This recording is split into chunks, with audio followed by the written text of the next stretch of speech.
नमस्कार मित्रांनो, मी एका लहानशा खेडेगावातील होती. तिथे जवळजवळ शिक्षण नव्हते. लोक अजूनही जुन्या काळात जगत होते. परंपराच्या नावाखाली इथले लोक आजही अशिक्षित असल्याचा दावा दाखला देत होते आणि अशाच एका जुन्या परंपरेला मी बळी पडले होते. मी फक्त 11 वर्षाची होते तेव्हा माझ्या वडिलांनी मला लाल रंगाची साडी विकत घेतली होती. गंगू घालून ये म्हणाले. मी माझ्या बाहुलीशी खेळत होते. आज मी त्याचे लग्न आयोजित केले आहे. मी माझ्या सर्व मित्र-मैत्रिणींनाही बोलावले होते. मी म्हणाले, "बाबा, तुम्ही हे माझ्यासाठी आणले आहे. मी माझ्या भावल्यांच्या लग्नात ते घालू शकेन. म्हणून मी ही सुंदर लाल साडी माझ्याबरोबर सजवलेल्या टेबलाजवळ ठेवते." रजावून तिच्याकडे बघत असताना बाबा म्हणू लागले, की "तू मोठी झाली आहेस. आता तुझे भावल्यांशी खेळण्याचे वय नाही." बाबांनी मला रागाने टोमणे मारले आणि बेडवर ठेवलेल्या माझ्या बाहुली आणि बाहुला हातात धरून म्हणाले, "चल आता जातो. साडी नेसून तयार हो. रात्री अनेक पाहुणे येणार आहेत." असं म्हणत बाबांनी माझी बाहुली आणि बाहुला बाहेर काढला. त्यावेळी मी त्या लाल साडीकडे बघण्यास तल्लीन झाले होते. ती खूप सुंदर साडी होती असा विचार मी करत होते. आज बाबांना काय झाले माहीत नाही. त्यांनी मला कधी सणासुदीलाही कपडे दिले नाही. माझी आई वारली तेव्हा मी फक्त 4 वर्षाची होते. मी माझ्या वडिलांची एकुलती एक मुलगी होते. माझी आई आजारी पडू लागली नंतरचे मला आठवत नाही. माझ्या मनात फक्त एकच गोष्ट येते की मला एक आई होती आणि ती माझ्यावर खूप प्रेम करायची. त्यानंतर मी माझ्या शेजाऱ्यांच्या दयेवर वाढले. मग मी ती साडी नेसली. बाबांनी सोबत लाल रंगाचा परा परांदा आणला होता आणि सोबत लाल रंगाच्या बांगड्या दिल्या होत्या. मोठी लाल असलेली ओढणी होती. सुंदर घुंगरू असलेली जुती पण होती. शेजारच्या मावशी घरी आल्या तेव्हा मी सर्व काही परिधान करून खूप गोंडस दिसत होते. त्या साडीत मला आनंदी पाहून ती म्हणाली, "गंगू, मुली, तुझी अक्कल मेली आहे का? तू एवढ्या आनंदात का आहेस?" मी म्हणाले, "मावशी, हे बघा, बाबांनी माझ्यासाठी एवढी सुंदर साडी आणली आहे आणि त्यातल्या मोत्याचे मणी बघा किती भरलेली आहेत." ती म्हणाली, "हो, कारण आज तुझे लग्न आहे." हे ऐकून मला हसू आले. मी म्हटलं, "आज खरंच माझं लग्न आहे का? जसं मी माझ्या बाहुल्यांचे करते." मावशी हो म्हणू लागली. मग मला मेकअप टेबल जवळ घेऊन बसवले. माझ्या चेहऱ्यावर मेकअपही लावला गेला. आता मी अजूनच गोंडस दिसू लागले. मी फक्त 11 वर्षाची होते, पण मी खूप सुंदर आणि अगदी जपानी बाहुलीसारखी दिसत होते. माझा गुलाबी पांढरा रंग, मोठे तपकिरी केस आणि तपकिरी डोळे. मी मेकअप शिवायही माझ्या सौंदर्याने सर्वांना आश्चर्यचकित करायचे. पण आज मला खास तयार केले होते कारण माझं लग्न होतं. अगदी जसं मी माझ्या बाहुल्यांचे करायचे. ज्या वयात मी होते, मला फक्त लग्न हा शब्द माहिती होता आणि ती वधू बनते, बरेच पाहुणे तिला पैसे देतात, तिला चांगले खायला मिळते आणि मग ती निरोप घेते आणि तिच्या बाहुल्यासोबत निघून जाते. मला यापेक्षा जास्त काही माहिती नव्हते. 11 वर्षाच्या मुलीला दुसरे काय माहीत असेल? माझ्या लग्नाची मिरवणूकही सायंकाळनंतर आली होती. पण ती लग्नाची मिरवणूक मोजक्याच लोकांची होती. मी माझ्या शेजारच्या मावशीला म्हणाले की माझा बाहुला पण सोबत आला आहे. मावशी म्हणाले, "शांत बस, पंडितजी काही वेळाने येतील आणि जे सांगतील ते करत राहा." मी म्हणाले, "ठीक आहे, पंडितजी म्हणतील ते मी करेन." आणि थोड्याच वेळात पंडितजी आले. त्याने जे सांगितलं ते मी करत राहिले. जेव्हा मला माझ्या वराच्या गळ्यात हार घालायचा होता, माझे हात मानेपर्यंतही येत नव्हते. तो खूप उंच आणि मजबूत माणूस होता. मग माझ्या वडिलांनी मला त्यांच्या मांडीत घेतले आणि त्यांच्या गळ्यात मी माळ घातली. पंडितजी देखील हे सर्व आश्चर्याने पाहत होते. त्याचा पेच दूर करण्यासाठी माझे बाबा म्हणू लागले, "पंडितजी, ती ती लहान आहे. तिचे हात वराच्या गळ्यात पोहोचू शकत नाहीत. म्हणून तिला आपल्या मांडीत घेऊन हार घातला आहे. तुम्ही तुमचे काम चालू ठेवा." पंडितजी हे सर्व आश्चर्याने पाहत होते आणि म्हणाले, "तुम्ही हे खूप चुकीचे करत आहात. एवढ्या कोवळ्या मुलीचे लग्न करत आहात. निदान ती 18 वर्षाची होईपर्यंत तरी तिचे लग्न व्हायला नको होते." बाबा म्हणू लागले, "मी आजारी आहे. माझ्या जगण्याची आशा नाही आणि तिची आई सुद्धा जिवंत नाही. मी मेलो तर तिचे काय होईल? म्हणून मला वाटले की तिला भक्कम आधार मिळाला पाहिजे. तर मी शांतपणे मरू शकेन. मग बाबा थोडासा राग दाखवून म्हणाले, पंडितजी, तुम्ही स्वतःच्या कामावर लक्ष द्या. तुम्हाला या कामासाठी पैसे दिले आहेत. तुम्ही तुमचे काम करा. पंडितजी म्हणाले, ठीक आहे. मग त्यांनी माझे लग्न लावून दिले आणि मग बाहेर गेले. थोड्याच वेळात माझ्या शेजारच्या मावशीने मला लग्नाचे जेवण आणून दिले. मी मनापासून जेवले होते. मी बाहेर आले तेव्हा बाहेर पुरुषांची खूप गर्दी होती आणि शेजारच्या काही महिलाही आल्या होत्या. माझ्याकडे आश्चर्याने बघितलं जात होतं. शेजारच्या मावशीने मला आणून एका माणसासोबत बसवले. हा तोच माणूस होता ज्याच्या गळ्यात माझ्या वडिलांनी मला गळ्यात हार चढवला होता. मला वाटत होतं की माझा बाहुला दुसराच कोणीतरी असेल. या माणसाशी माझं लग्न कसं होणार? मी मनात विचार करत होते की ज्याप्रमाणे माझ्या बाबांनी मला आपल्या खुशीत घेऊन हार घातला होता, तसाच माझा भावी बाहुला सुद्धा करेल. तो माझ्यासारखाच तरुण असावा, त्यालाही लग्नाचे विधी कसे पूर्ण करायचे हे माहीत नसावे आणि त्याच्या जागी त्याच्या वडिलांनीही गळ्यात हार घातला असेल. मी इकडे तिकडे अंगणात बघत होते आणि माझ्या माझ्या त्याच वयाचा बाहुला शोधत होते. मला माझा बाहुला कुठेच दिसला नाही. तेव्हा मी माझ्याजवळ बसलेल्या त्याच माणसाला म्हणाले, काका, आज माझं लग्न झालंय, मग माझा बाहुला मला कुठेही दिसत नाही. ज्याच्याशी माझे लग्न झाले आहे तो माझा बाहुला कुठे आहे? माझ्या या विधानावर तो मोठ्या रागाने उत्तर देऊ लागला आणि म्हणाला, चुप बस, काका असतील तुझे वडील. असे रागाने बोलल्यावर मी खूप घाबरले आणि शांत बसले. काही वेळाने मी त्याच्यासोबत वडिलांचा उंबरठा ओलांडला होता. बाहेर एक ऑटो उभा होता. त्याने मला मागच्या सीटवर बसवले आणि आता माझे हृदय जोरात धडधडू लागले होते. जरी मला माहित होते की मी उद्या माझ्या बाबांच्या घरी परतणार आहे. माझ्या बाहुल्यांची लग्ने अशीच व्हायची. मी त्यांचे लग्न करायचे आणि दुसऱ्या दिवशी माझ्या मैत्रीण मला बाहुली परत करायची. पुढच्या आठवड्यात दोघांचं पुन्हा लग्न करू असं ती म्हणायची. मी आनंदाने माझी बाहुली माझ्याजवळ ठेवायची. तो माणूस माझ्या शेजारी बसताच त्याने माझा हात धरला. मला कळत नव्हते की त्याच्या हाताने असे का केले की मी गोंधळून जाऊ लागले. मी त्याच्याकडे पाहिले. त्याचे डोळे माझ्याकडे पाहतच माझे शरीर का थरथर कापू लागले ते कळेना. त्याच्या चेहऱ्यावर एक विचित्र हास्य पसरले होते. आता मला त्या माणसाची भीती वाटू लागली.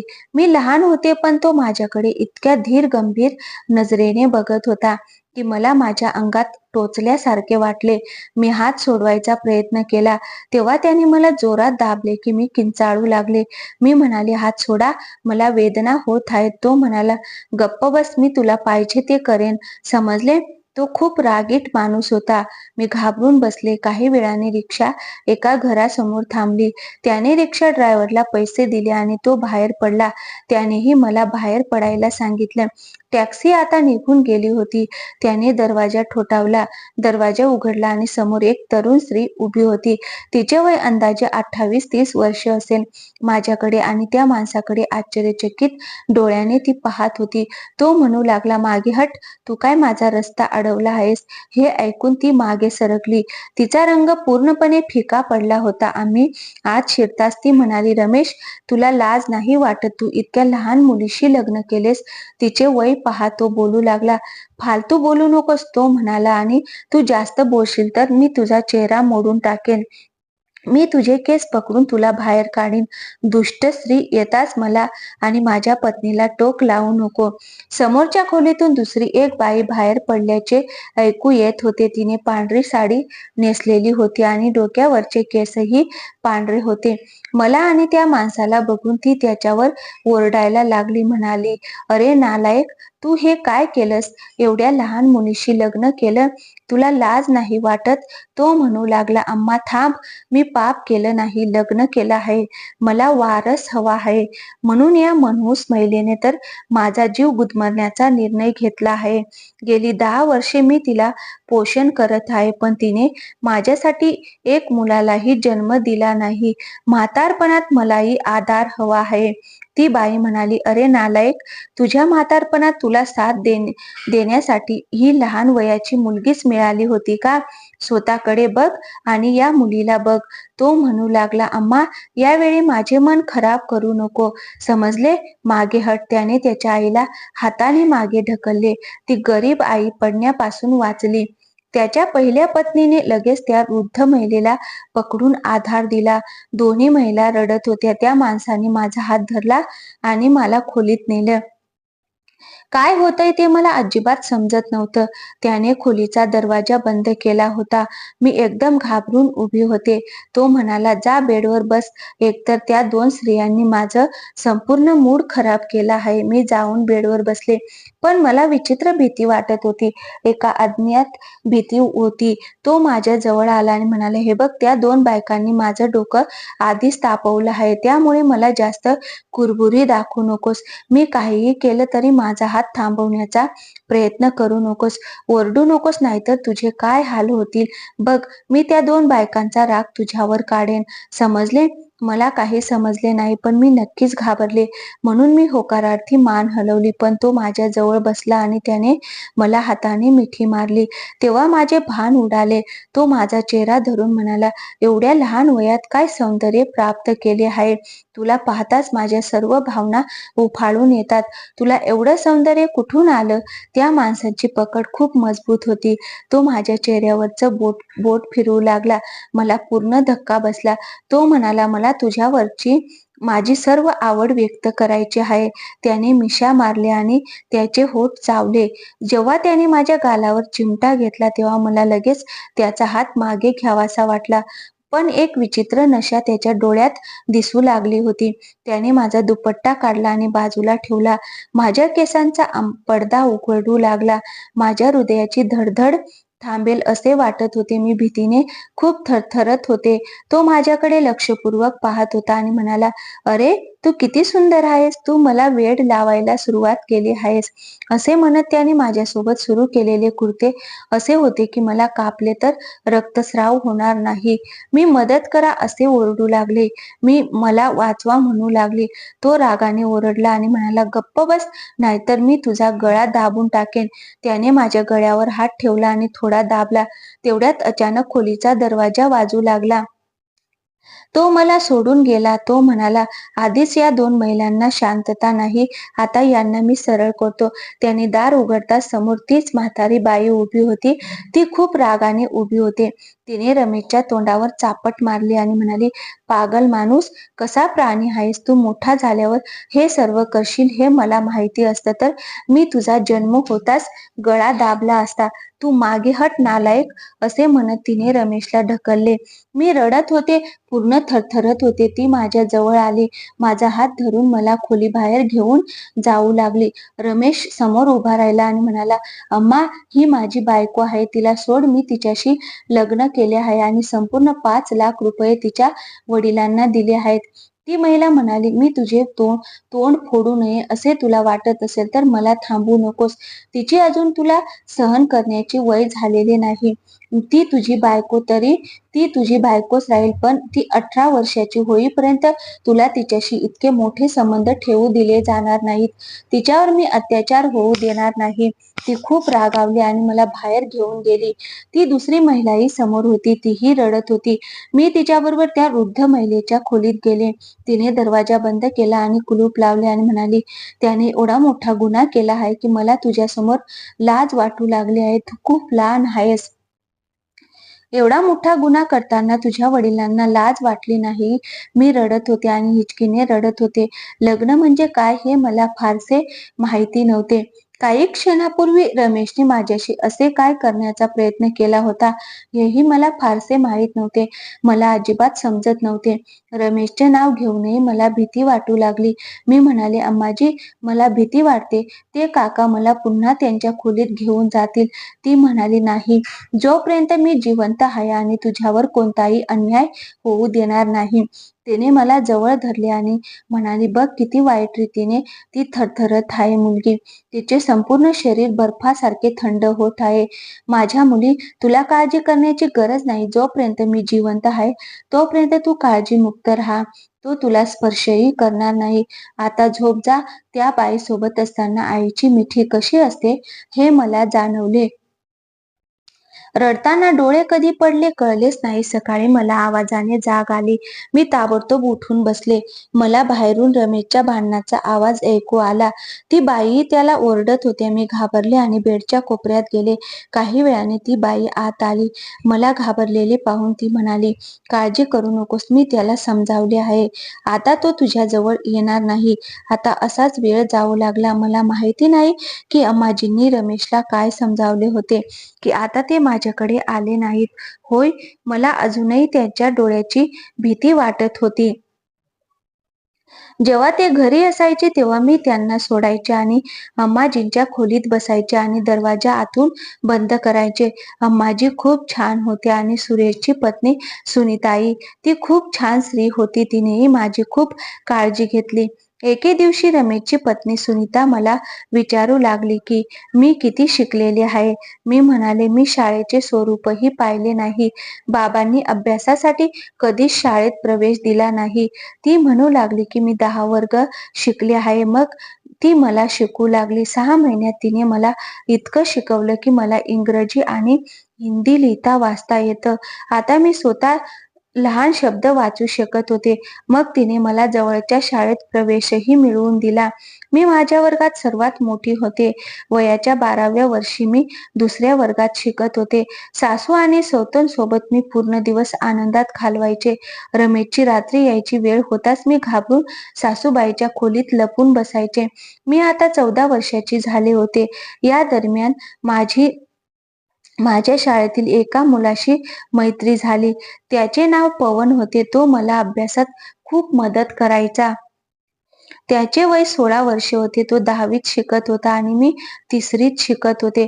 तो म्हणाला, "मी तुमच्याच वस्तीत राहतो. तू रमेशची दुसरी बायको आहेस ना?" मी दूर नजर टाकली आणि होकार दिला. तो खूप छान मुलगा होता आणि त्याने माझी खूप काळजी घेतली. शाळेतल्या कोणत्याही मुलाने मला चिडवलं की तू खूप मोठी आहेस आणि फक्त 3रीत आहेस, तर तो माझी ढाल म्हणून तो माझ्यासमोर येऊन उभा असायचा. कारण मी खूप भित्री प्रकारची मुलगी होते आणि अगदी सहज घाबरत असे. एकदा मी शाळेतून घरी आले तेव्हा सुनीता खूप रडत होती. माझ्या सासूबाई तिला गप्प बसवण्याचा प्रयत्न करत होत्या. मी तिला विचारले, "काय झाले ताई?" माझ्या सासूबाई म्हणाल्या की तिच्या वडिलांचे निधन झाले आहे. हे ऐकून मलाही खूप वाईट वाटले. मी तिचे अश्रू पुसले, तिला प्यायला पाणी दिले. ती अजूनही रडत होती. माझ्या सासूबाई म्हणू लागल्या की मी तिला त्याच्या आईवडिलांच्या घरी घेऊन जात आहे. मी तिला तिथे सोडते. मला काही तास लागतील. रमेश सुद्धा आमच्या सोबत चालला आहे. काळजी करू नको. जेवण तयार केले आहे. तू खा आणि झोपू शकते. मी म्हणाले, "ठीक आहे." माझी सासू आणि सुनीता दीदी घरातून निघून गेल्या होत्या. मी दार बंद केले, जेवण केले आणि झोपायला गेले. पण काही वेळाने घराच्या दारावर जोरात टकटक झाली. मला वाटलं कदाचित माझ्या सासूबाई परत आल्या असतील. मी न विचारता दार उघडले, पण समोर रमेशला पाहून मी श्वास घ्यायला विसरले. मी घाबरून मागे सरकले. त्याने आत येताच दरवाजा बंद केला होता आणि कुलूप लावले होते. अचानक मी आत जाऊन दार लावून घेण्यासाठी खोलीकडे धावले. पण पुढच्या क्षणी त्याने माझा हात धरला. म्हणाला, "बघतो आज तुला माझ्यापासून कोण वाचवते. बरे झाले की त्या हरामखोरचे वडील मेले आणि माझी आईही तुला सोडून गेली." मी म्हणाले, "सोडा मला, तुझी भीती वाटते." तो म्हणाला, "तुझा मूर्खपणा बंद कर." तो मला त्याच्या खोलीत घेऊन गेला आणि दरवाजा लावून घेतला. मला पलंगावर जोरात फेकण्यात आले. तो म्हणाला, "तू माझी पत्नी आहेस, समजले? माझी आई म्हातारपणात लहरी झाली आहे आणि तुला माझ्यापासून दूर ठेवून पाप करत आहे. पण आज मी तुला पाहतो." त्याने सर्वप्रथम माझ्या तोंडावर पट्टी बांधली. "मला कोण वाचवणार?" तो म्हणाला, "तुला खूप ओरडायचं ते माहीत आहे. आता तुझा आवाज बाहेर येणार नाही." आणि मग त्याने माझ्यावर जबरदस्ती केली होती.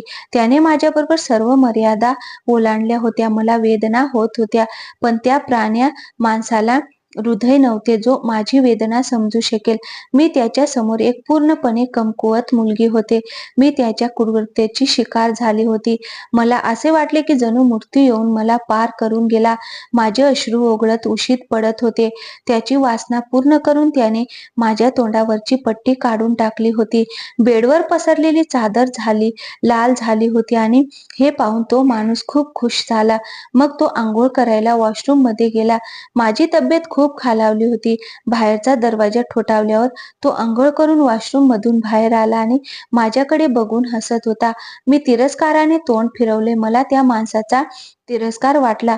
माझ्यासोबत खूप मोठा गुन्हा घडला होता. काही वेळाने मला बाहेरून आवाज येऊ लागले. माझ्या सासूबाई धावत माझ्या खोलीत आल्या. मला आणि पलंगाला बघून तिचा रंग पांढरा झाला.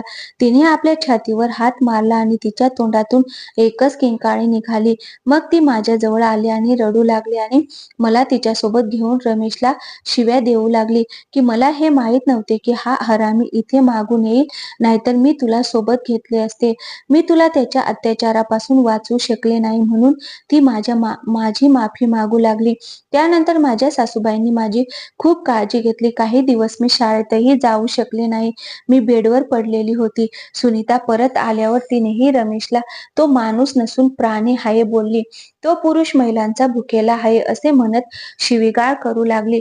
तरुण मुलींना पाहून तो वेडा व्हायचा. आता सुनीता दीदी आणि माझ्या सासूबाई मला दुधात हळद घालून खायला देऊ लागल्या. काही दिवस नंतर माझी तब्येत थोडी सुधारली होती आणि मी शाळेत जाऊ लागले. पण आता मी गप्प बसले. पवन माझ्याशी अनेक गोष्टी बोलायचा. त्या दिवशी त्याने माझ्यासाठी एक बाहुली पण आणली होती. तो म्हणाला, तुला खूप आवडते ना, मी तुझ्यासाठी विकत घेतली आहे. माझ्या वडिलांनी दिलेले पैसे वाचून मी तुझ्यासाठी एक अतिशय गोंडस बाहुली विकत घेतली आहे.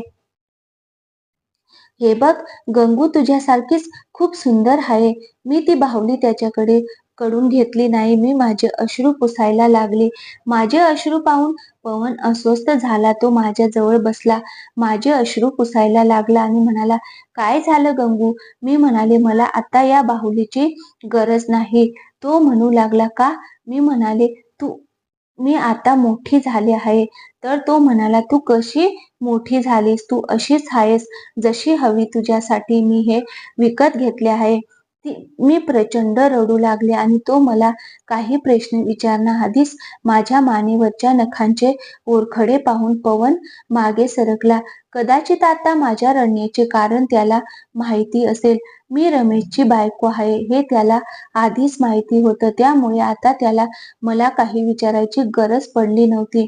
बाहुली त्याच्या हातातून निसटून जमिनीवर पडली. मग तो माझ्या जवळ आला, माझ्या डोक्यावर हात ठेवला आणि मला गप्प करण्याचा प्रयत्न केला. मी त्याच्याकडे बघितलं तर त्याच्याही डोळ्यात पाणी आले, पण तो काहीच बोलला नव्हता.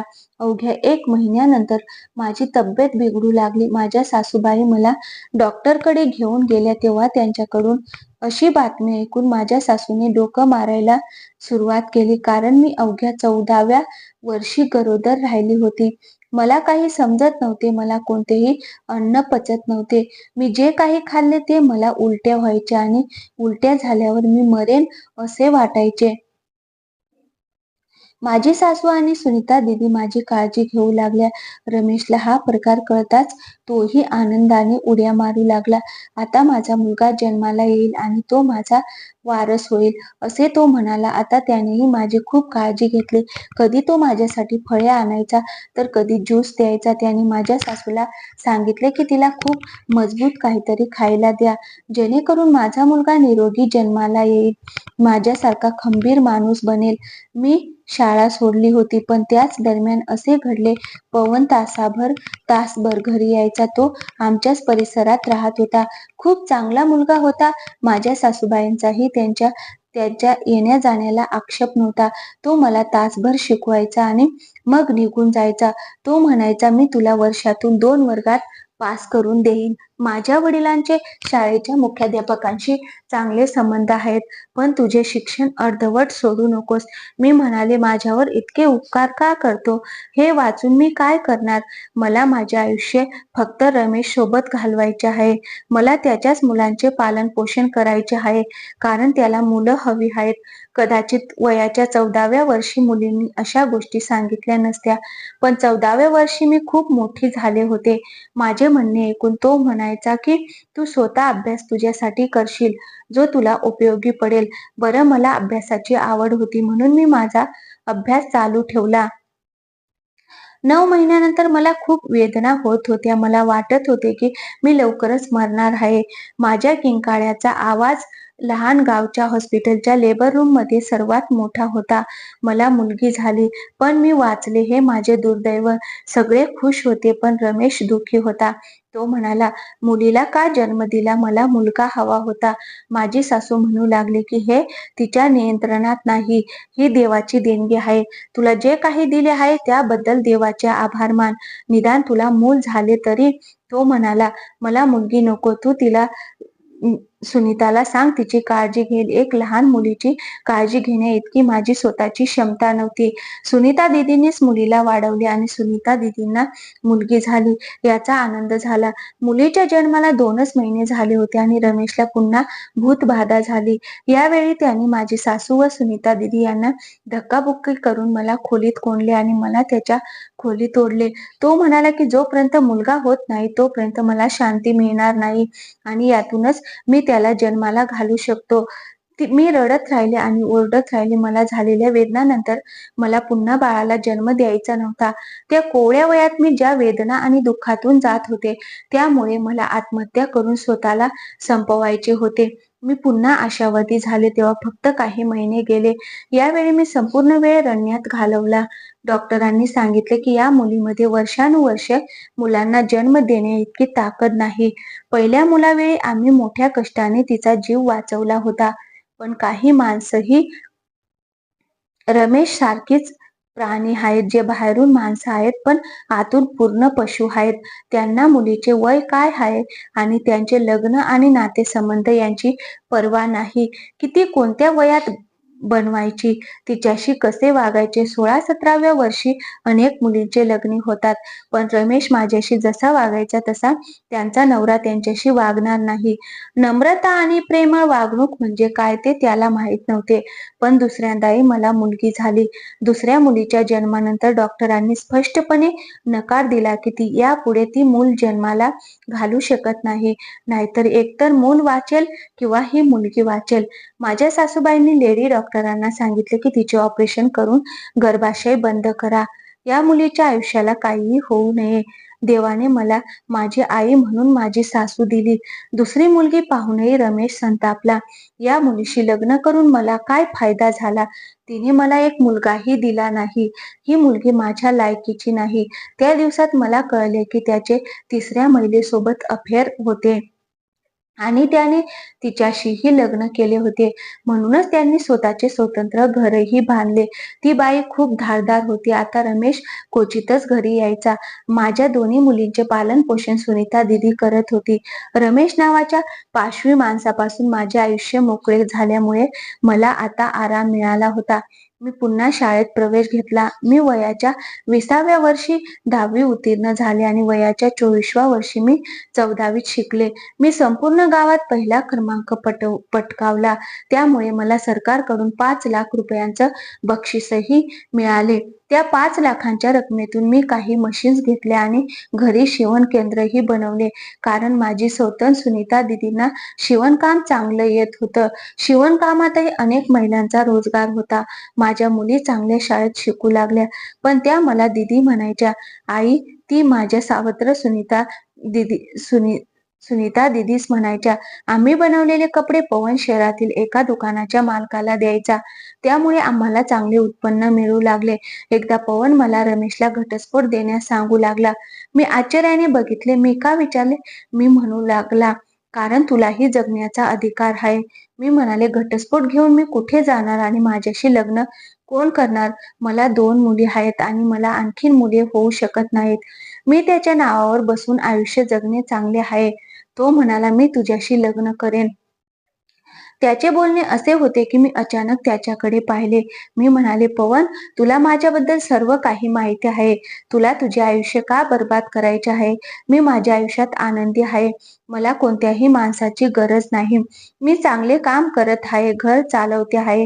माझी सासू माझी आई म्हणून उपस्थित आहे. सुनीता दीदी माझी मोठी बहीण आहे. माझ्या मुली आहेत. मला कशाचीही कमतरता नाही. तो म्हणू लागला, पण तू आनंदी नाही. मी लहानपणापासून एका मुलीवर प्रेम करतो, ती तू आहेस. तुला आधीच 2 मुली आहेत याची मला पर्वा नाही. तू मला भविष्यात मुले देऊ शकशील की नाही याचीही मला पर्वा नाही. यावर मी तुला कधीच टोमणा मारणार नाही. मग तो म्हणाला, पुरुष फक्त रमेश सारखे नसतात. एकदा तरी मला संधी देऊन बघ. ही बाब मी माझ्या सासूबाई आणि सुनीता दीदींसमोर ठेवली. माझ्या सासूबाई म्हणू लागल्या की रमेश आता इथे येत नाही. तू तरुण आहेस. तुझे वय किती आहे? तू 25 वर्षाची. तुला तुझं आयुष्य का उद्ध्वस्त करायचं आहे? जर तो मुलगा तुझ्यावर खरंच प्रेम करत असेल तर मी रमेशला सांगून घटस्फोट मिळवून देईन. त्याला मुलगा हवा होता जो त्याला त्याच्या तिसऱ्या पत्नीपासून मिळाला आहे. माझ्या सासूबाईंनी रमेशला विचारले. त्यांनी माझा घटस्फोट घेतला आणि मग माझे पवनशी लग्न करून दिले. मला माझ्या मुलींना सोबत घेऊन जायचे होते, पण सुनीता दीदी रडू लागल्या. माझ्यासमोर ती हात जोडून विनवणी करू लागली की मलाही जगण्यासाठी आधार हवा आहे. या 2 मुली तुझ्या आहेत हे मी कधीच समजले नाही. मी त्यांना नेहमीच माझ्या मुलींसारखे वागवले आहे आणि त्या देखील मला त्यांची खरी आई मानतात. मी माझ्या दोन्ही मुली सुनीता ताईला दिल्या होत्या. पवन खूप छान माणूस होता. माझ्यावर खूप प्रेम करत होते. त्याने माझी काळजी घेतली. त्याच्या आईवडिलांना या लग्नात रस नसल्यामुळे सुरुवातीला ते माझ्याशी नीट बोलले नाही. ते माझ्यावर खुश नव्हते, पण मी त्यांची मनापासून सेवा केली आणि आता तेही माझ्यावर प्रेम करू लागले. 2 वर्षांनी मला आश्चर्याचा धक्का बसला जेव्हा मला कळाले की मी गरोदर आहे. हे कसे घडले याची मला कल्पनाही येत नव्हती. डॉक्टर म्हणाले, कधी-कधी असं होतं की गर्भाशय बंद झाल्यानंतरही स्त्रीला गर्भधारणा होते. यावेळी मला मुलगा झाला. कदाचित पवनच्या प्रेम आणि निष्ठेचा परिणाम असा असावा की देवाने त्याला हे फळ दिले होते. आज मी माझ्या कुटुंबासोबत चांगले आणि आनंदी जीवन जगत आहे. मी तुम्हा लोकांना हात जोडून विनंती करते की तुमच्या लहान आणि तरुण मुलींवर अत्याचार करू नका. लहान वयात त्यांच्यावर कधीही जबरदस्ती करून त्यांचे लग्न करू नका. मला आशा आहे की तुम्हाला आमची कथा आवडली असेल. जर तुम्हाला कथा आवडली असेल तर चॅनलवरील व्हिडिओला लाईक करा. नवीन असाल तर चॅनलला सबस्क्राईब करा आणि हो नोटिफिकेशन बेल आयकॉन दाबा जेणेकरून पुढील व्हिडिओची अपडेट तुम्हाला सर्वात आधी मिळेल. थँक्यू.